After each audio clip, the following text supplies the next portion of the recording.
Oh, what happened there? Okay, the intro went weird. That was weird. It's great. Great to have you back. How did the first week of games go? Oh, so we went to SUNY Oneata last Saturday. Long ride. Our starting point guard went down with a knee injury. We found out yesterday she's out for the season. No. Yeah, so we played well. We lost. They're a really good team, so we kept it close. We fought, and then we played Wednesday night against a team that's ranked like first in their conference. They lost by like 40 to them last year. We ended up losing by 3. We had a couple of chances to win, and the cool part is we had 2 freshmen that had enough like chutzpah to take like game-winning shots at the end. Neither one fell. We had 2 really good looks. But what are you going to do? So then we play again tomorrow. So we're 0-2, which was kind of expected at this point. We played 2, really good out of conference games, but we were in both games, which is good. We saw progress every day. Wednesday night we got into crazy foul trouble. One of our better players fouled. She only played 14 minutes. She usually plays like 30. Oh wow. So yeah, there's so many different crazy emphasis this year for refs. Really bizarre. What do you She mean? got called for like 6 travels in the post because she's catching. I mean, I watched the replay like 100 times yesterday. It didn't look like a travel to me, but they're saying she's hopping before she makes her move, like after she catches it. So I guess that's a new emphasis. The weird part is that they put these emphasis on certain things, and it doesn't even give the player an advantage. Actually, if anything, it slows them down from making the Right. move. Right. So I'm not really sure, where that came from, but we worked with her yesterday at practice, and we'll work again today on just kind of slowing that footwork down. She's making great moves and scoring. She had 13 points and 9 rebounds in 14 minutes. Oh wow. So if we had her for a full game, I think the outcome would have been really different. But that's sports, right? Unfortunately, things happen out of your The control. building, right? Yeah, I mean, we were down like 18 at one point. We battled back. We took the lead. We missed 12 free throws, like 7 of them down the stretch. Oh. So, again, as a coach, it's like, unfortunately, there's not much I can do besides just making them shoot free throws in practice, but nothing really gets you ready for that in-game pressure moment when you're dog tired to be able to make them. So, we live to fight another day. So we play Yeah. York College tomorrow. We should beat them. I think we're a lot better than them, but you never know. Obviously the point guard now being out for the season, we got to adjust some things pretty early on that we weren't expecting to have to adjust, but Right. we still have. We get a different kid back tonight. We get one of our senior post players, which will be good. She's been playing volleyball and they lost last night, so we get her back today. But I mean, today's her first time touching a basketball in like months, so we'll see what we could do. If she could play some defense and block some shots, I'll be happy. So It's got to be a challenge taking over a team and trying to build it up, and then dealing with the thinking about how you want to build it up at the same time you're dealing with day to day trying to get the most out of them, trying to get them to like get to the level that you want them to, and or that they have the capability to get to, and yeah, you're trying to do it as fast as possible. Which is yeah. I mean, patience is definitely not a virtue I'm really strong in. So, I just have to keep reminding myself every day, like we're only a couple weeks in. We got a lot of freshmen. We got new offenses, new defense. I think, what I'm finding is that some of the returners, at times, I feel like they lack confidence. I don't know if that comes from prior years or what. Like, I've never had to coach a team that I have to tell to shoot. Like, normally it's the other way around, like, right? Like, you got 1 or 2 kids that just like, take shots out of the flow of the offense or whatever. And these kids, I'm like, we pass up like 12, 15 open shots a game. And then now we're at the end of the shot clock and we got to take a shot that's not as favorable. Like, it's just a weird dynamic, but every day I'm just trying to preach, like, let's just get 1% better today, which we have. So, that's a positive. But yep, not the start we wanted, but definitely the start that I think most people thought we'd have in terms, really just in win loss. Right. Like the other night, we had like record attendance for women's games that they've had in like years, which was really cool. And it was awesome that it was. I mean, it literally came down to the last shot, so it was super exciting. We had a couple of Right. recruits there, so all of that stuff is really positive. And sometimes you win those, sometimes you lose them. So what are you gonna do? No doubt about it. I love your title there, serial entrepreneur. So actually, serial entrepreneur. Oh, is that still up there? Yeah. Oh, that must be from the pod I did with Cully a couple weeks ago. Cereal, like eating a cereal. Yeah, so like everyone calls me a serial entrepreneur, like SERIAL. And a couple of weeks ago, it's funny because I told him that every week I'm going to change like. Yes, I saw the bus one or something. Oh yeah, like hater of buses with no bathrooms. So I was telling him that I'm like, I love cereal. Like I could eat cereal like any meal of the day. So that was like my tagline that day. I don't know why it's still up. I didn't click on that. So it must have just saved and pulled over. So anyone listening, I'm a serial entrepreneur and a serial entrepreneur. Yeah. Of course. Yeah. Oh my God! So your buses don't have bathrooms? So the first road scrimmage that we had one, so we get on this one on Saturday and it took us like almost 4 hours to get there. And we get on the bus and the guy's like, I just want to let you know there's no bathroom on this one. I'm like, what? So, we had to stop, which, you hate doing because you just want to get there. We ended up getting there with 40 minutes on the clock to play, which wasn't great either. Like you want to get there an hour and a half before, get on the floor an hour before, et cetera. But yeah, so that wasn't great. Hopefully we'll have a bus moving forward. I put a little note in there like, hey, like anything over 2.5 hours, like we really need a bathroom. Like, yeah, you're telling the kids to hydrate all trip. And then, we're on the way home and we're like a half an hour in and one of the kids is like, I really got to go to the bathroom. And I'm like, and like, you just want to get home at that point, Right. Well, yeah, there's nothing you have to stop. And it's like, wow, yeah, that's tough. Yeah, no doubt. That's the D3 world. You have to battle through some things. Yeah, it's funny. I was talking to big donor over there, Marie. Yeah, right. I was talking to Morgan Valley yesterday.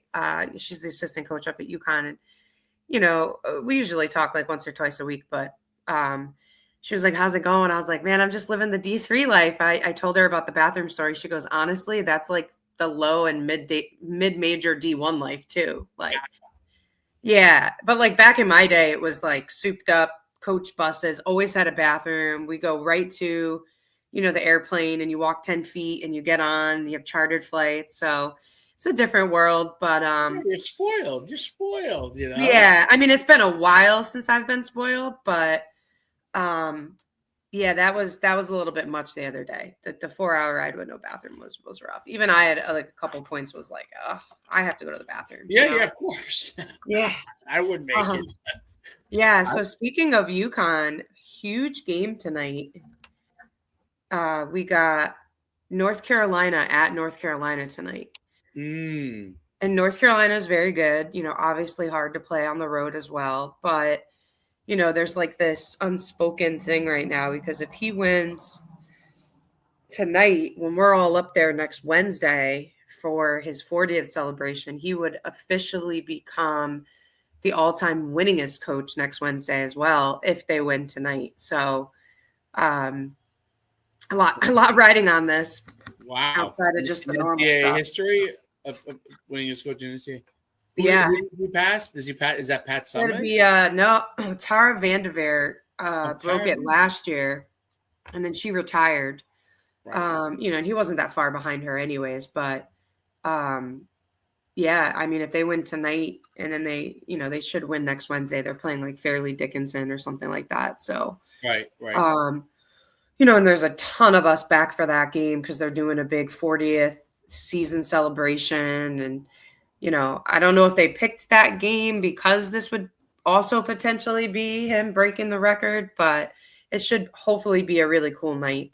We'll find out tonight. That game's it's early tonight. I think it's at 6:00. So Okay. I'll be in practice till 6:30, and then I'll hop up to my office and watch. So The 40 so it's 40 years that they've had women's basketball, no, or the 40 years of him being there. it's his and Chris Daly's 40th season together. Oh, they were there in 84. They came there. Yeah, crazy, right? Like that. See, I thought when I was a freshman in 92, I had thought he'd only had been there at the time for a few years. I didn't realize that he had been there for like 7-8 years already. Yeah. Oh, yeah. Okay. Wow, that's incredible. They've been there 40 years. I mean, 40 years to be at the same place for 40 years is incredible in and of itself. And then you break down the resume of what they've been able to accomplish. And I mean, you remember, because even back in 92, yeah, they weren't winning a ton of games yet, So by the time you left, they had won their first, right? I don't know if I told you the story. When I first got there in 92, they were very good. They were really. Rebecca was there already. It was Rebecca. Yeah, that would have been her probably her freshman year, either freshman or sophomore year. It might have been sophomore year. It was Rebecca Rosati. Yeah, it had to be. They won. Wouldn't they win? 95 was when they won. Yeah, and Lobo was a senior. Rosati was a junior that year. So yeah, then that would have been Lobo's sophomore year. Would have been that same year.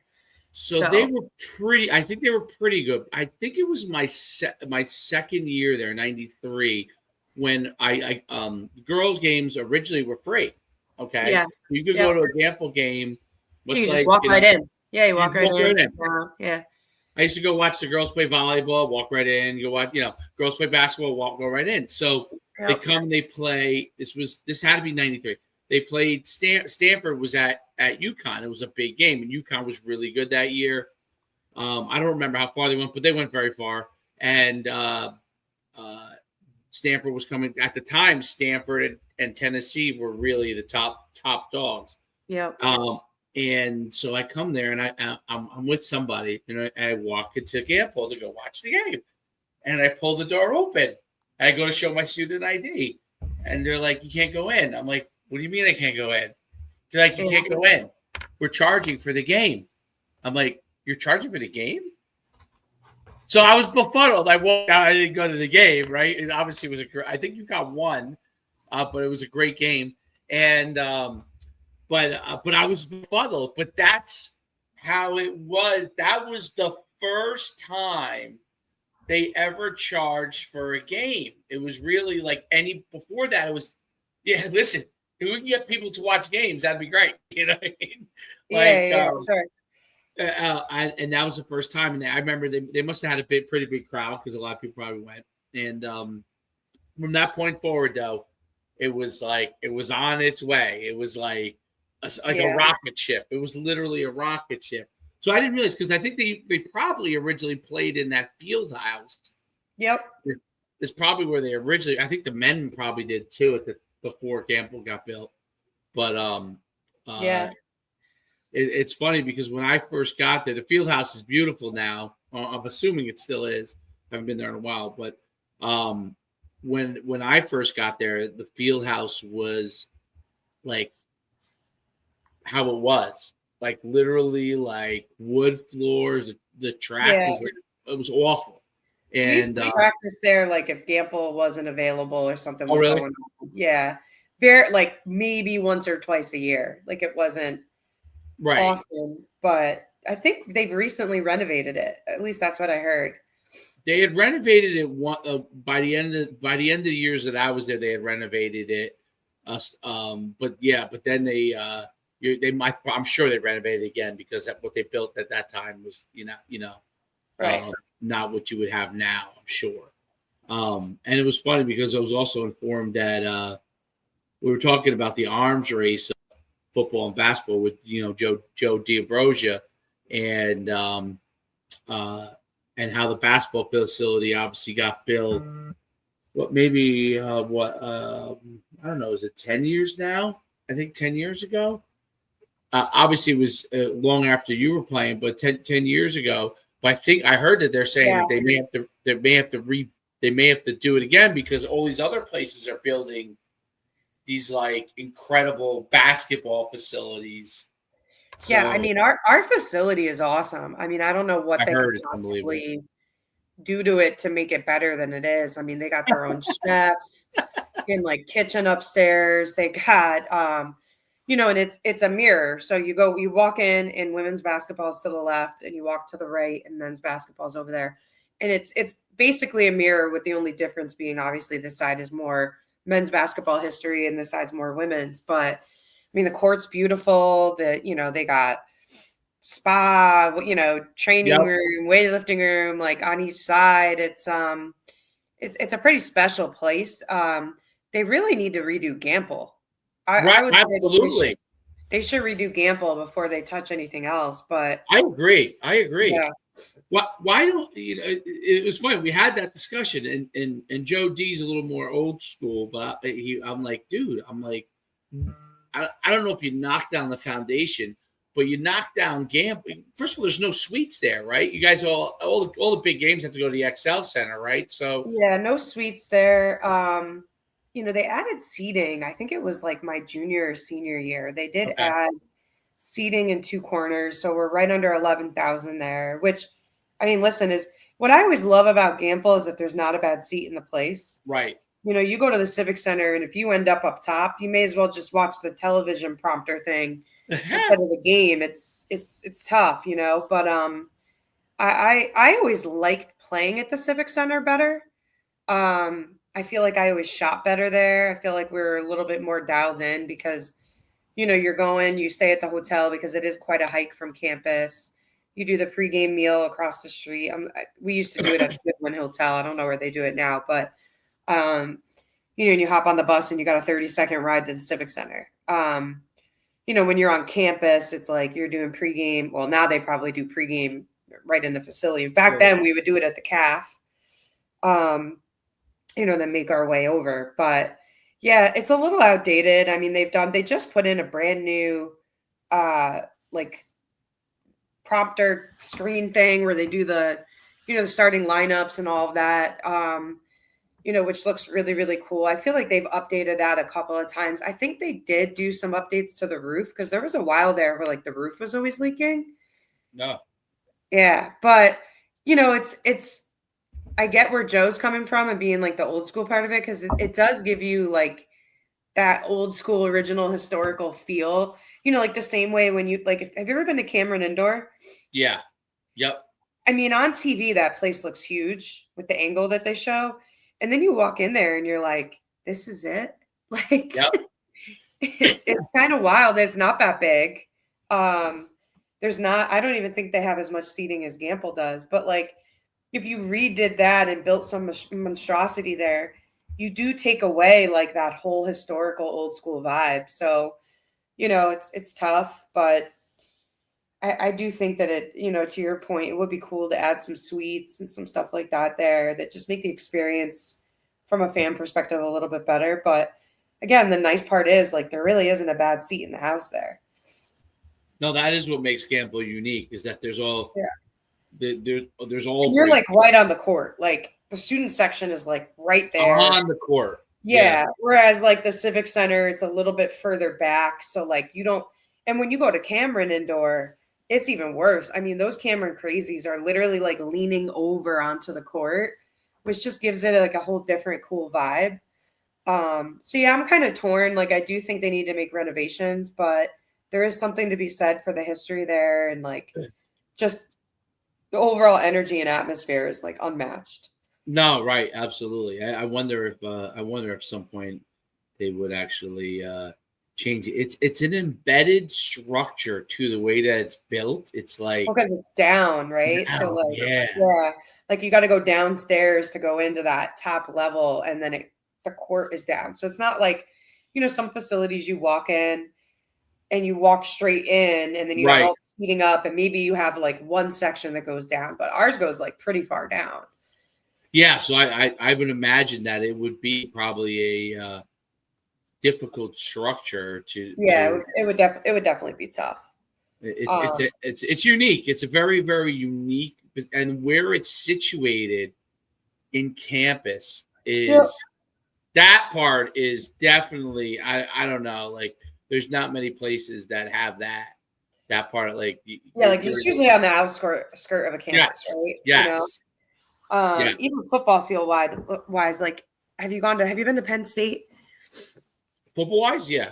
Yeah. So like, the stadium's kind of on the outskirt there. Their Yep. their basketball facility is, I guess, central to that side, but that campus is so big, like So huge. you don't even feel it, like the cool part about Gamble is that it is kind of right in the center of everything. Like you walk out of Gamble and you're at the business building, like Yes, so it's right across the street. Yeah. yeah, I mean, the only crummy part that I used to hate going there to watch games is that, I mean, the traffic, right? Like you got one street in, one street out. Like, thankfully they built that other parking garage right across where the co-op is. Cause for a while there, like parking was bad.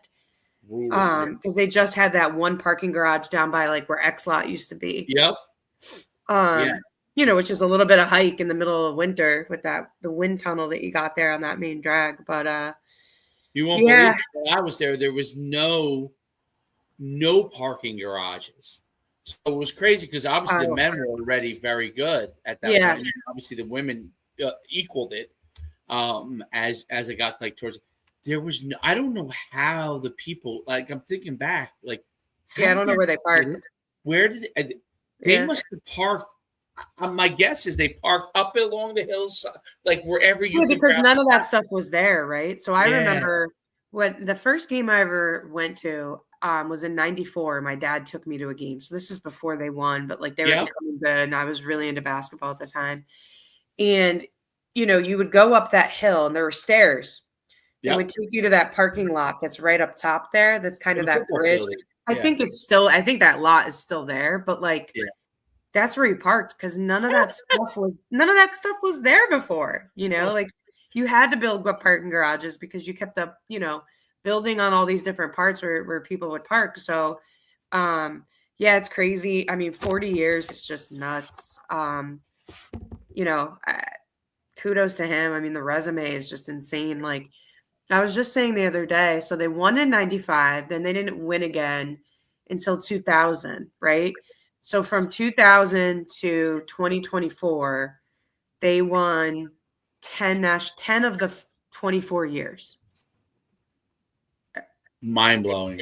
It's crazy. It's crazy. Like you get one national championship and you're happy, right? Like they had 10 in a quarter of a century. 10.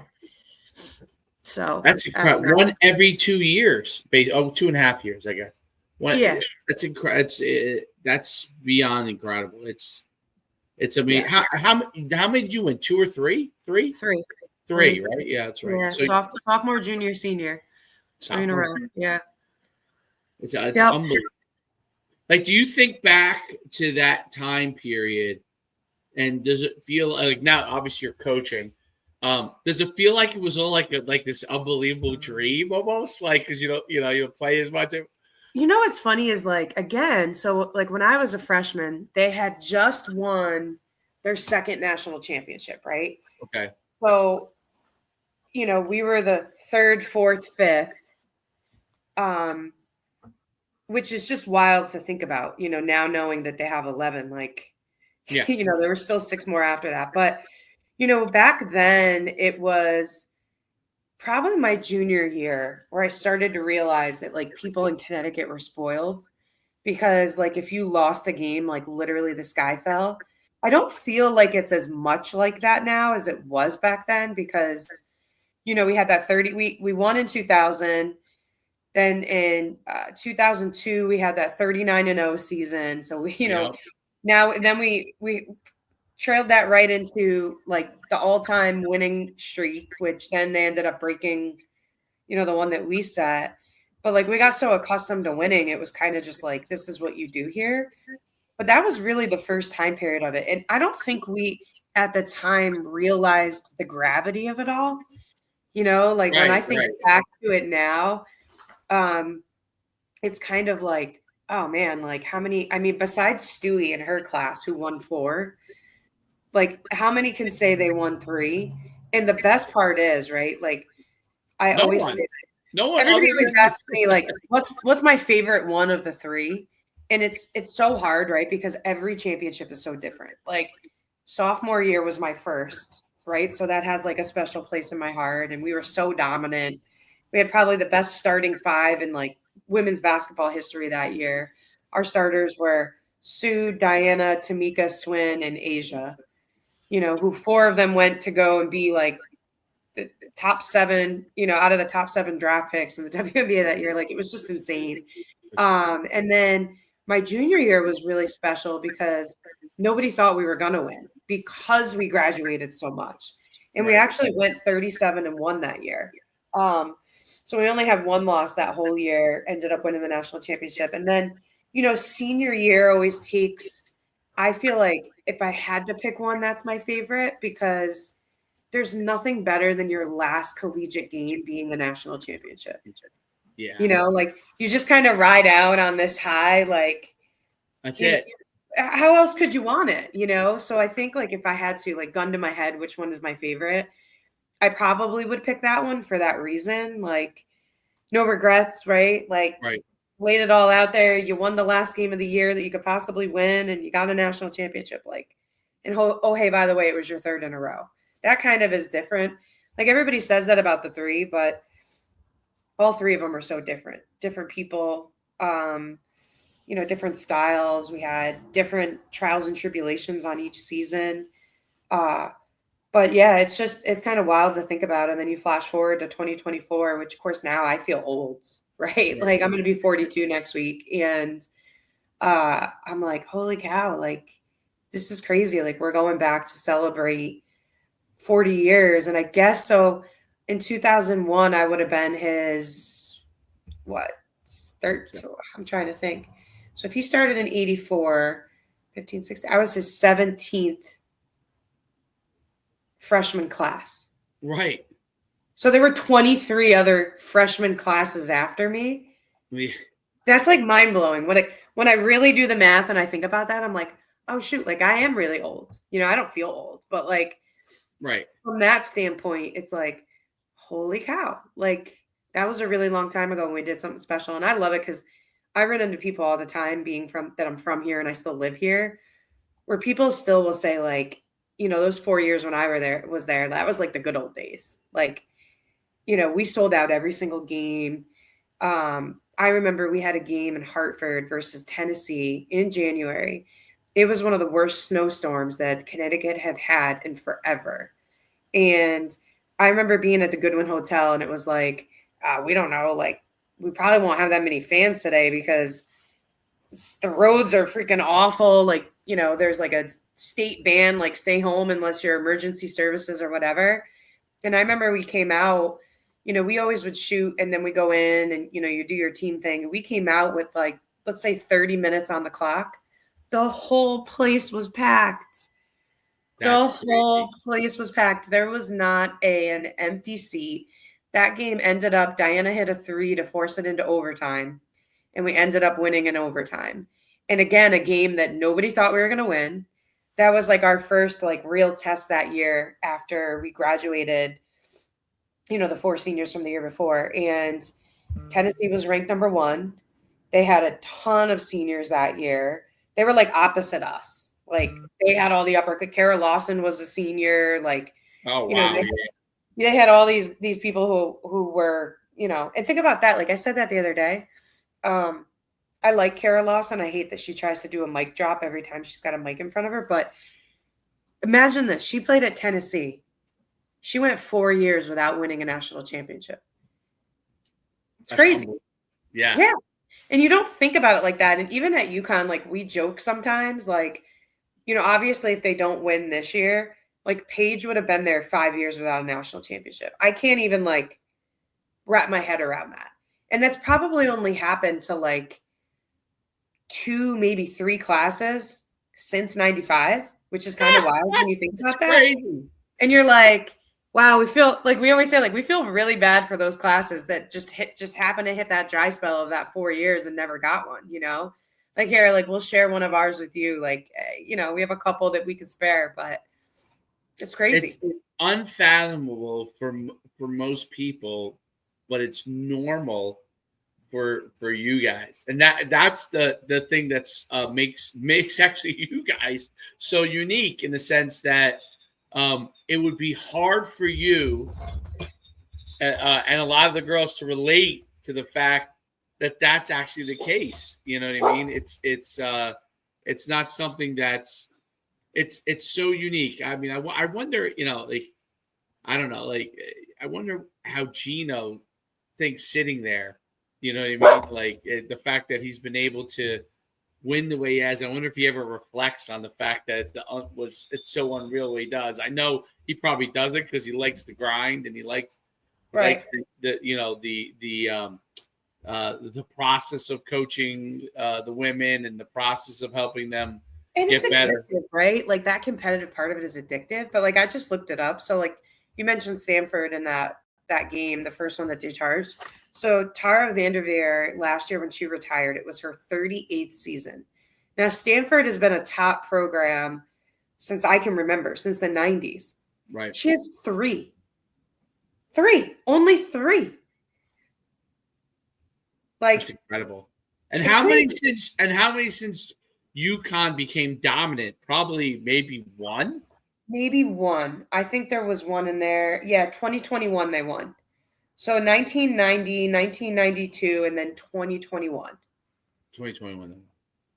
Yeah. That's interesting.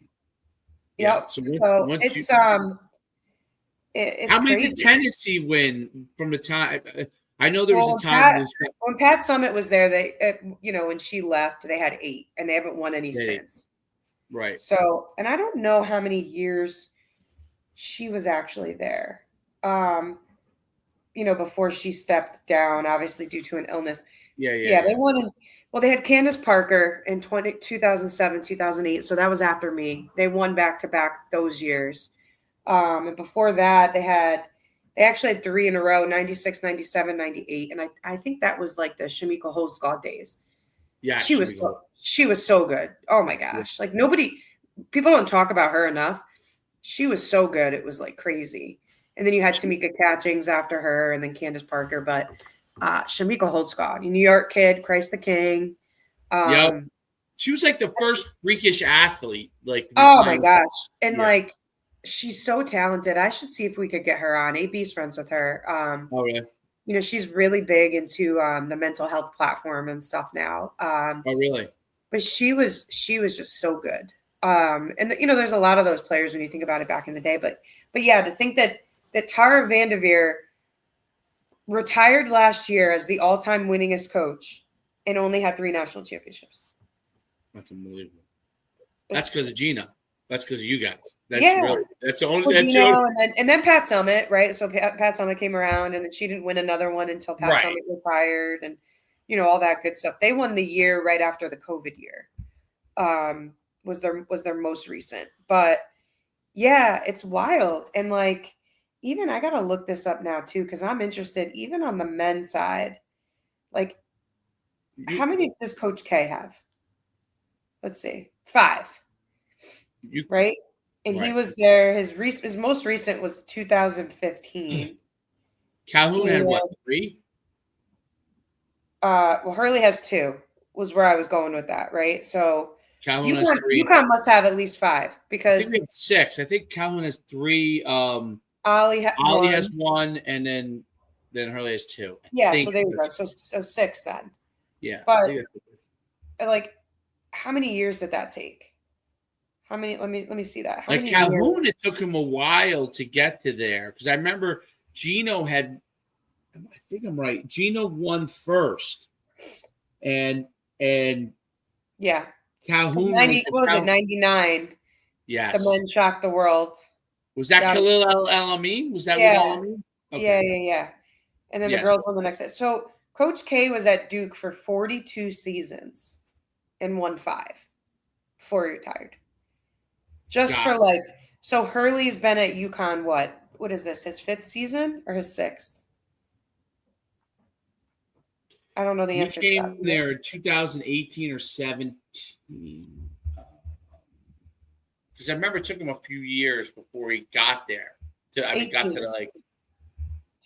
March of 2018, which means his Oh, first 2008. season was 2018 to 2019. Now, asterisk on all that, right? Because the COVID year, there was no national championship, right? So you're saying now 4, 5, 6. So he's basically 2 for 5, let's say, Okay. which is incredible. Incredible. It's If he incredible. won, he'd be 3 for 6. That really is incredible. Yeah. Because you can't count the COVID year, right? It's thrown in there. But like, without being able to play that postseason, you can't really like legitimately count that. So, when I look at all of this stuff outside of like Wooden back in the day, you're Right. talking like at UConn from One was just a 8 for 10. practical year percentage of when they were, how long they were coaching versus how many not successful seasons, not wins, national championships, which is the hardest thing to do. UConn on both the men's and the women's side. I mean, it's the basketball capital of the world. I mean, there It was no is. doubt in my mind before, but now that I think about it mathematically, it's kind of insane. No, it is the basketball capital of the world. There's no like when I think of basketball and who's the most dominant. Actually, if you separated women or men out, they probably are the most dominant in their sport, right? Alone. But Yeah, you combine it. There's nobody close. yeah.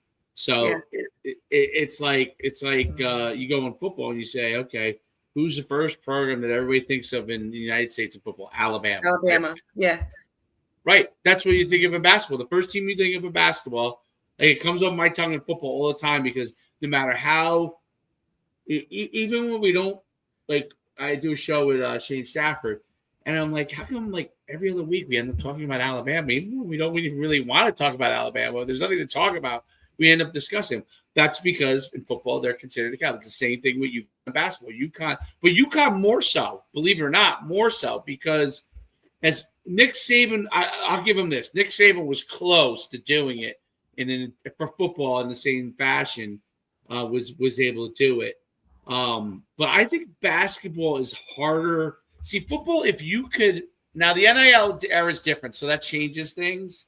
I guess maybe how you can do it. It's probably going to get, which is what I find so interesting that Hurley's been able to win 2 in a row like that and possibly win 3 because it has to be harder now than ever to keep everybody happy.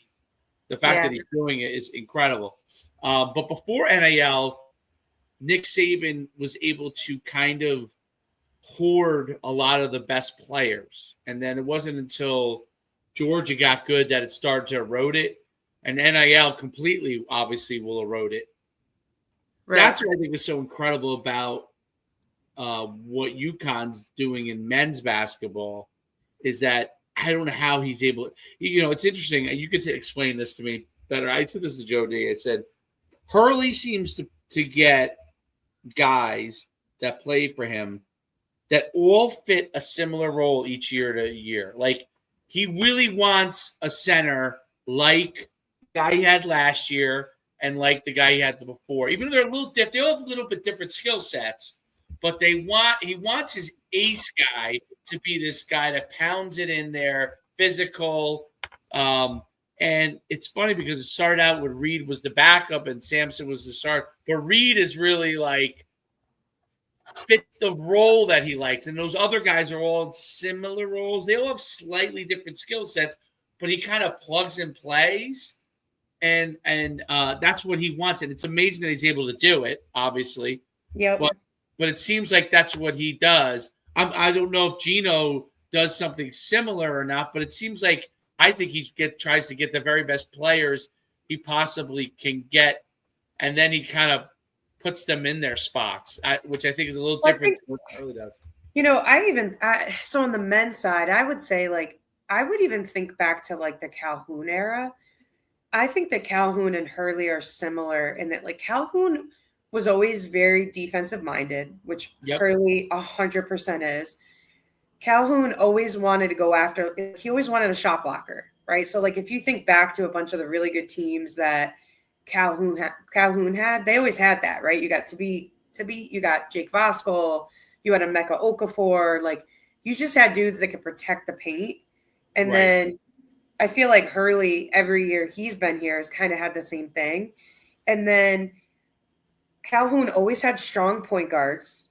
Dating all the way back. I mean, you're talking Ricky Moore to Duran Sheffer, to Leek Brown, Ben Gordon, and then, Kemba Walker, right? And then you look at the point guards that Hurley's been in, and a lot of those guys were not like highly, highly ranked Right. recruits in that position, but could play solid defense, ran the offense, bought in.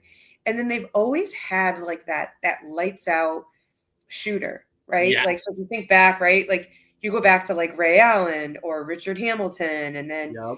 you even had like Rashad Anderson, Karan Butler, Ben Gordon again when I was there, all the way to Kemba, and then now he's got Caravan. He had that. Who was the transfer last year that he got that I loved? From Like, Rutgers? Yeah. yeah, what the heck was his name? I loved that kid. I don't know that they would have won last year without him. He was great. They paid him. He was a guy that I think their first big NIL payment was him. Yeah. Don't quote me on that, but I remember because Rutgers was good. He got him from Rutgers. That was like I live in New Jersey. That was a big controversial thing. Yeah. Because obviously Hurley's from New Jersey. And they got him, and I'm pretty sure, I don't know if they paid him, but I'm pretty sure he got a decent NIL deal to come there.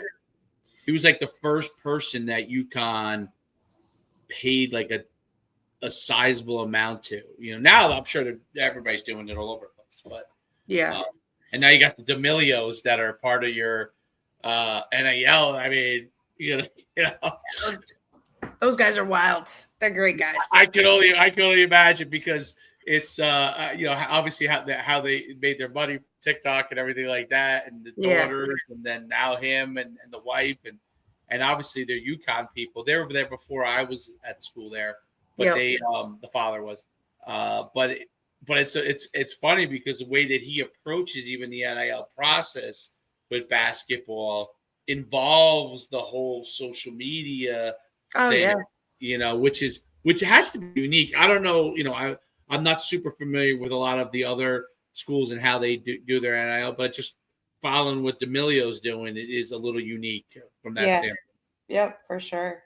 So so it should be an interesting next week. I'll definitely have, I'm sure, a bunch of stories for you next Friday after being up there with I think there's something like 70 or 80 former players coming. So and that was like a month ago. It could even be more now. I'm not sure. So it's going to be a wild couple days.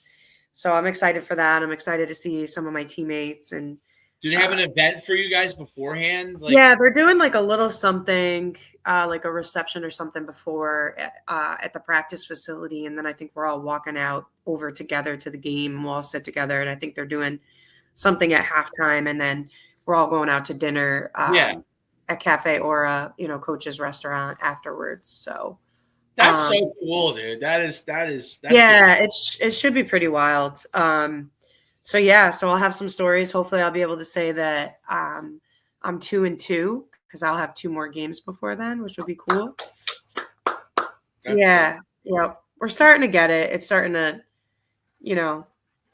sink in. It's funny because I'm a little old school in that I grew up around all my male cousins who are all like psychos, but in a good way. They're all football players or like coaches or whatever. Right. And so I learned what the word moxie meant like at a really young age. And so I use that like a lot. Like, man, these kids these days, like they don't have moxie. So we're leaving at halftime, and I went kind of not nuts, but like I was a little pissed off at some of our effort stuff in the first half Wednesday. Like, let's control what we can control, right? Like, we can control shots don't fall, which they weren't in the first half, but we can control loose balls. We can control boxing out, blah, blah, blah. So I said to one of my seniors as we were walking out, I said, man, you guys need like Red Bull or something or whatever these energy drinks did. And she was like, Coach, we need whatever you drink every day. And I said, listen, I was breastfed Moxie. And my assistant coach, I turn around and she's like this. She's like, do you realize what you just said? I go, they probably have no idea what Moxie means. They probably think it's some like weird drug or like whatever. Right. Well, my mom's breastfeeding me when I was little or whatever. But that's just how I was raised. Like you got it out. Like Right. there's no price tag on grit. Like you either have it or you don't. But No, that's anyways, a good point. And you have to try and instill it as much as you can if they don't, right? yeah. But anyways, I have to bid you adieu. Yeah. We'll let you go. It's And great. yeah, always great. Let's hope UConn gets that dub tonight so that we're celebrating even more things next Wednesday. I'm excited to tell you all about it. So I'll see you next week. You got it. Bye. All right, bye.